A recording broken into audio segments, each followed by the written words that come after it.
Good evening, everyone, and welcome to the premiere performance of the Gray City Opera Theater's YouTube channel. My name is Claudia Merrill, and I am the founder and artistic director of the Gray City Opera Theater.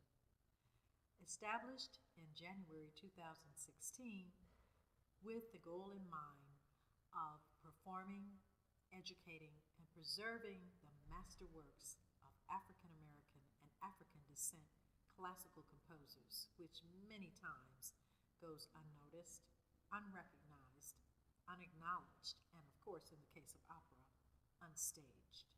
Tonight, we will bring you a variety of these performances and masterworks by the artists that perform with the Gray City Opera Theater.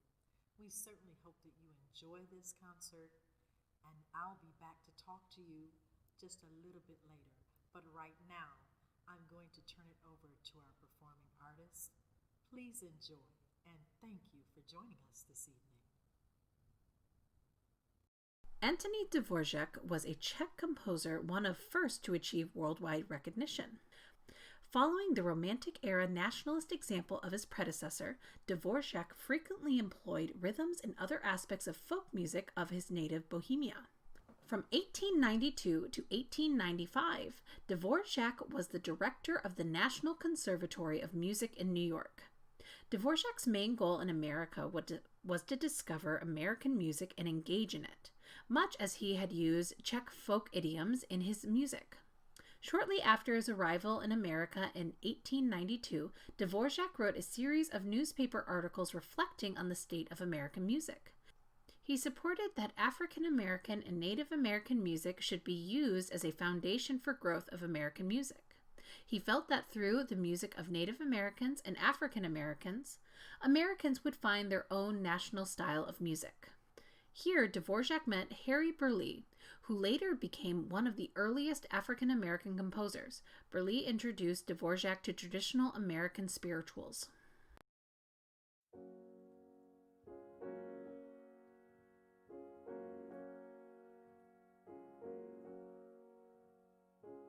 Silver moon upon the deep dark sky,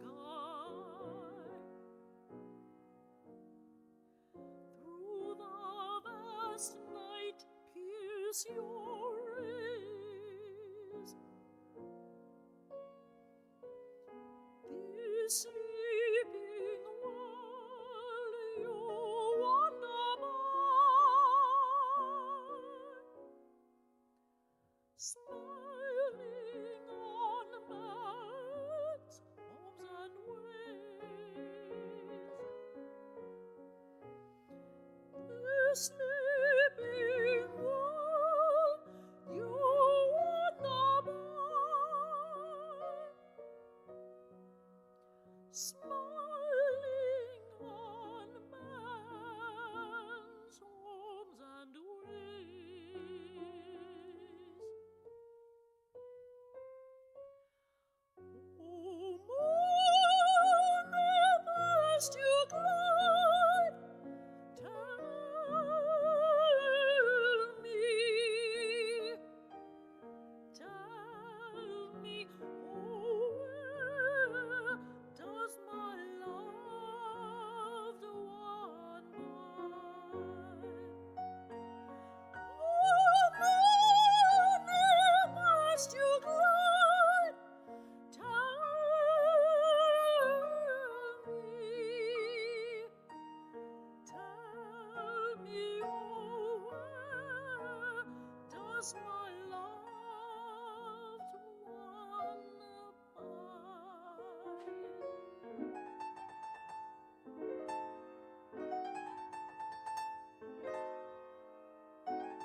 sleeping.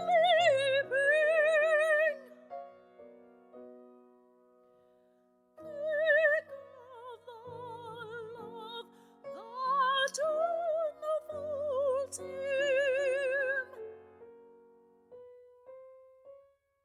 Light is far away, light is path. Tell him, oh tell him, who does for him stay. Light is far away, light is path. Tell him, oh tell him, who does for him stay.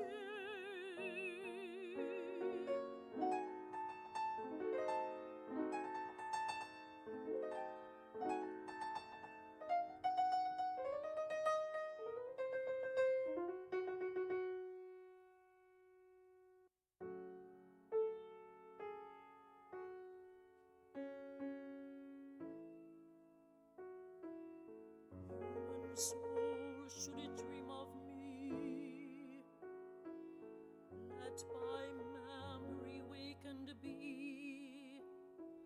Moon, oh do not wane, do not wane. Moon, do not wane.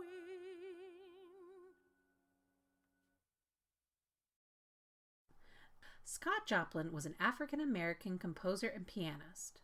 Joplin achieved fame for his ragtime compositions and was dubbed the King of Ragtime. During his brief career, he wrote over 100 original ragtime pieces, 1 ragtime ballet, and 2 operas. One of his first and most popular pieces, The Maple Leaf Rag, became ragtime's first and most influential hit, and has been recognized as the archetypal rag. In 1901, Joplin moved to St. Louis, where he continued to compose and publish and regularly perform in the community. The score to his first opera, A Guest of Honor, was confiscated in 1903 with his belongings for non-payment of bills and is now considered lost. In 1907, Joplin moved to New York City to find a producer for a new opera.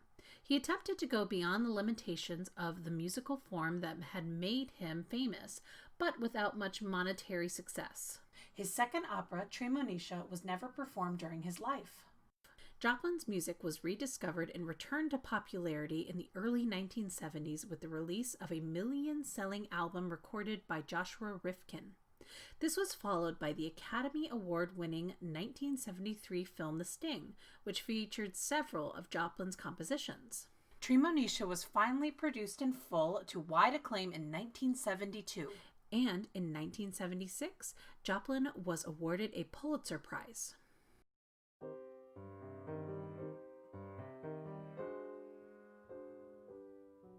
One autumn night in bed I was lying, just 18 years ago.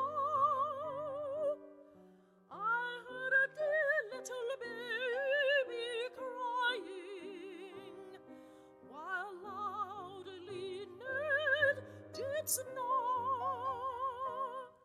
and the baby's crying seemed to be somewhere near that sacred tree, and the baby's crying seemed to be somewhere near that sacred tree.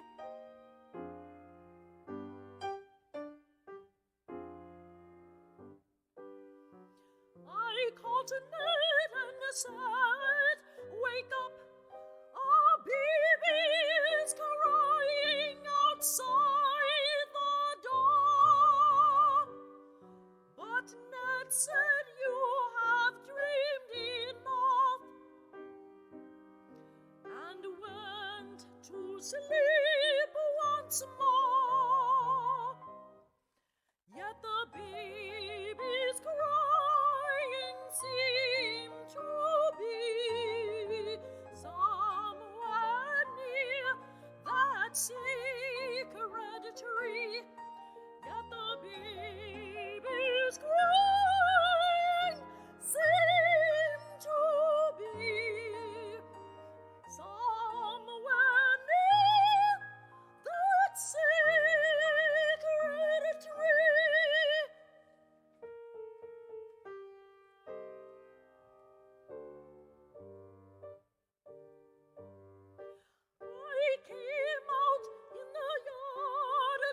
see and find out where the child could be. And there in rags the baby laid, sheltered by that tree's cool shade. I found it where I thought would be, there beside that sacred tree. I found it where I thought would be, there beside that sacred tree.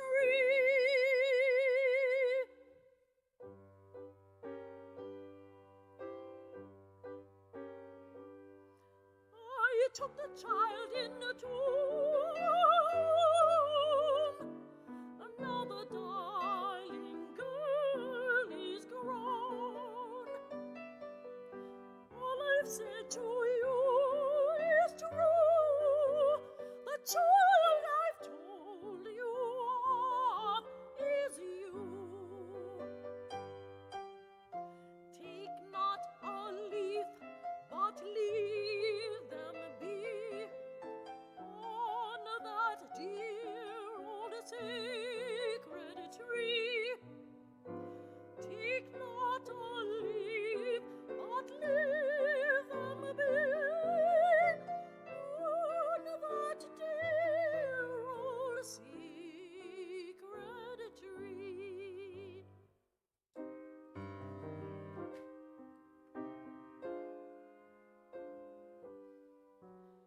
The rain or the burning sun, you see, would have sent you to your grave, but the sheltering leaves of that old tree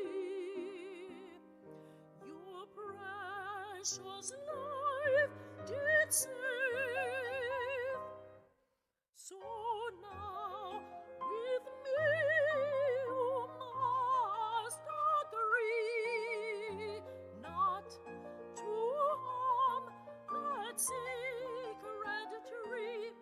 So now with me you must agree not to harm that sacred tree.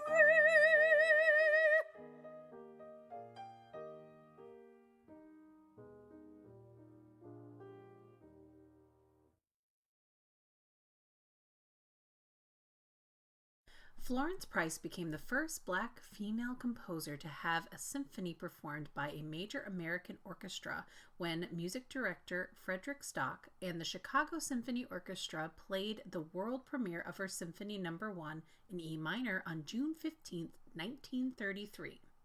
The historic June 15th concert entitled The Negro in Music also included works by Harry Burleigh, Roland Hayes, Samuel Coleridge Taylor, and John Alden Carpenter, performed by Margaret A. Bonds, pianist and composer, and tenor Roland Hayes with the orchestra.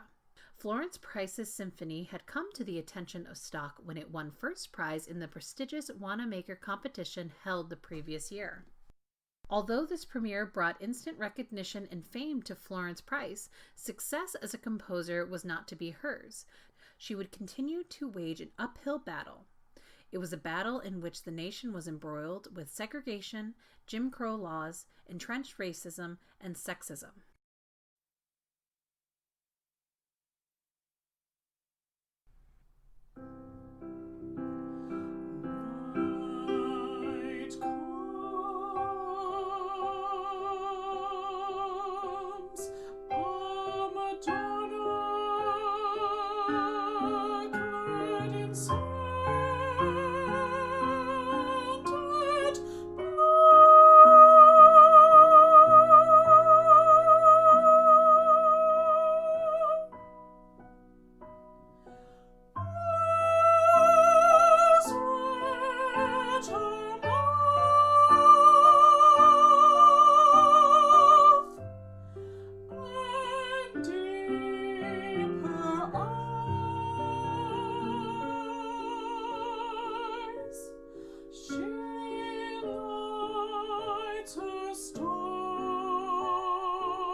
Mark Fax was a composer and professor of music.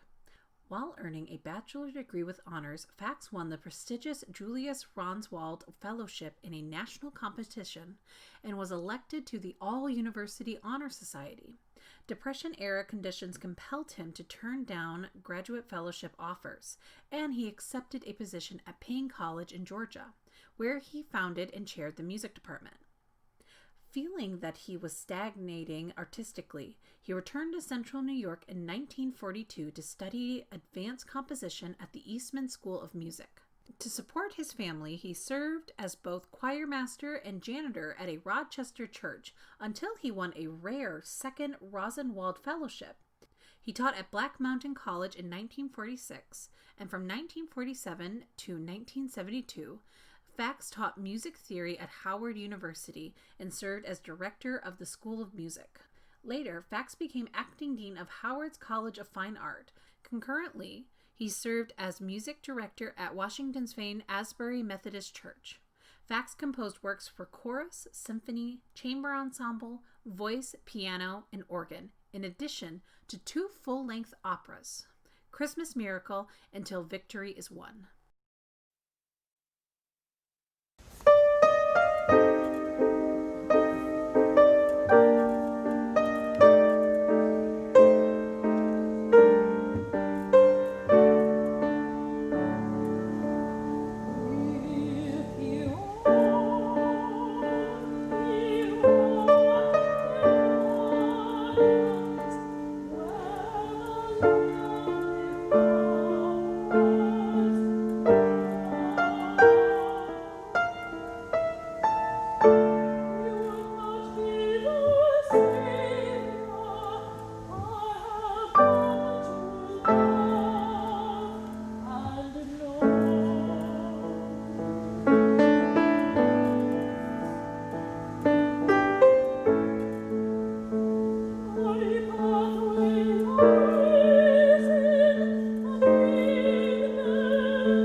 Roland Hayes was an American lyric tenor and composer. Critics lauded his abilities and linguistic skills demonstrated with songs in French, German, and Italian. Earlier African American concert artists were not recorded because in their day, recording companies were only interested in a vaudeville type of singer. Hayes was one of the first to break this barrier, and in 1939 he recorded with Columbia. Earlier, both Marian Anderson and Paul Robeson had recorded from the classical repertoire.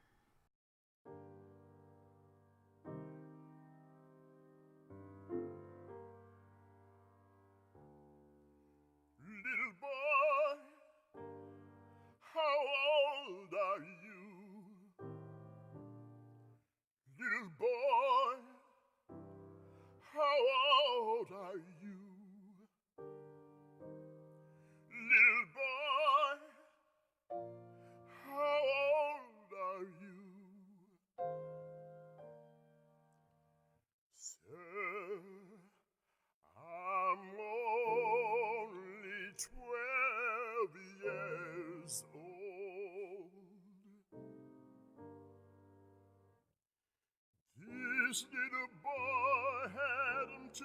remember that he was born the 25th of December.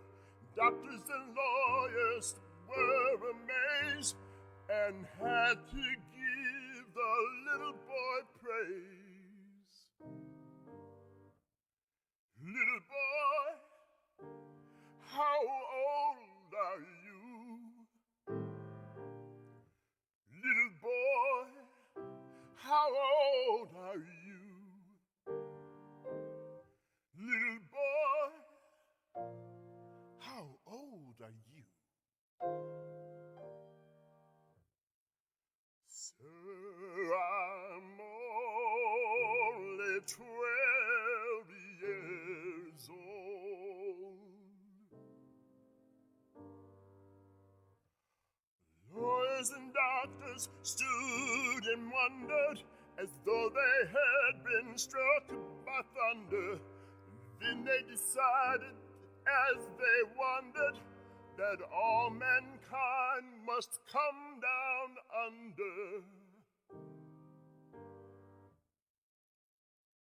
Little boy, how old are you? Little boy, how old are you? Little boy, how old are you? Sir,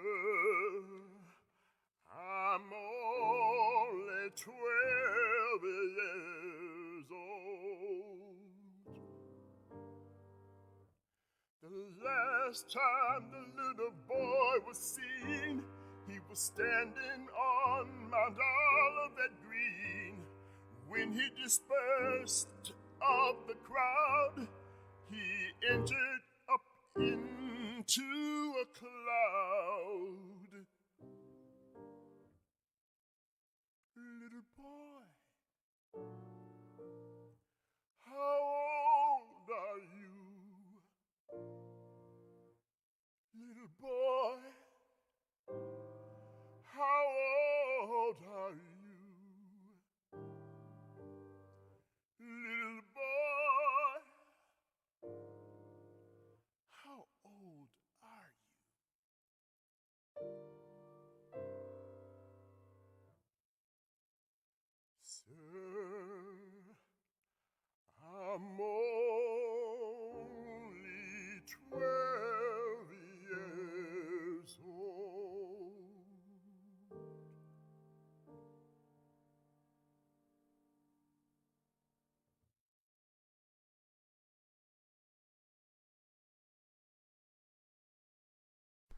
Francis Hall Johnson was an American composer and arranger of African American spiritual music.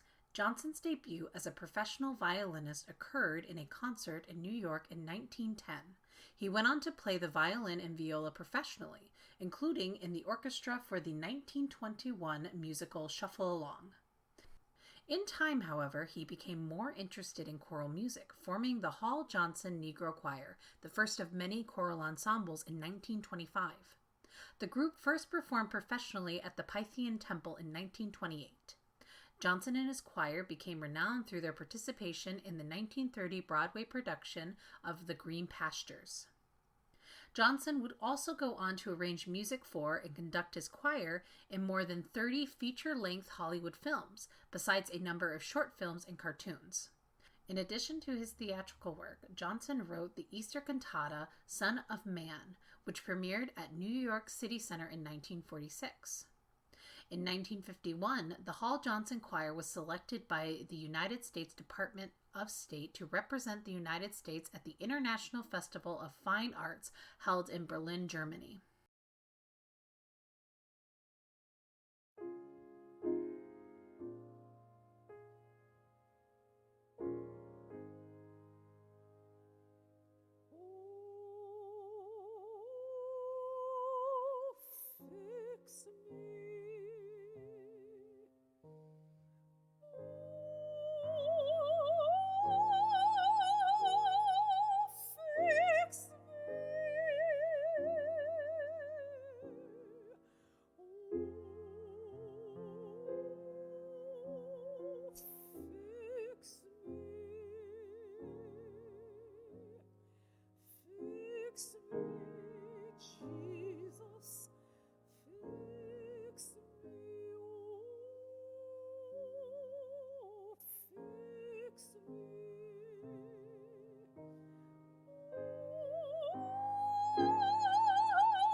Hale Smith was an American composer, arranger, and pianist.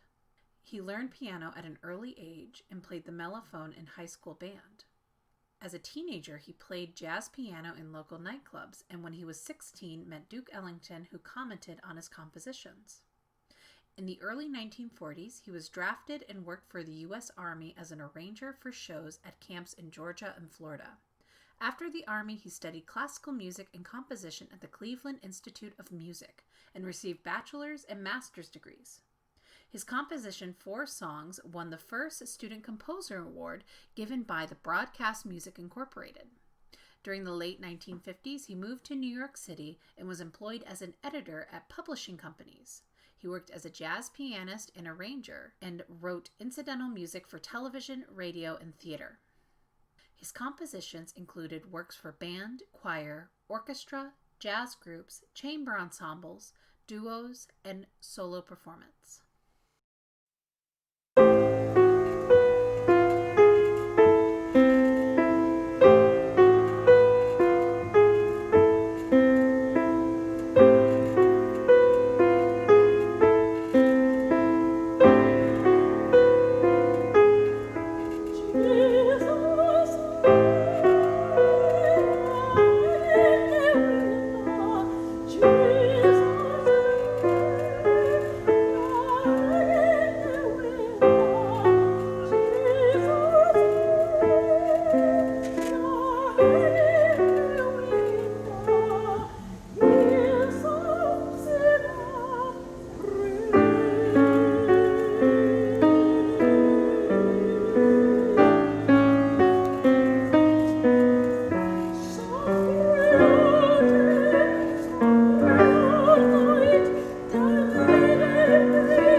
Thank you for joining us this evening as we have celebrated the works of many artists who have shaped modern American music.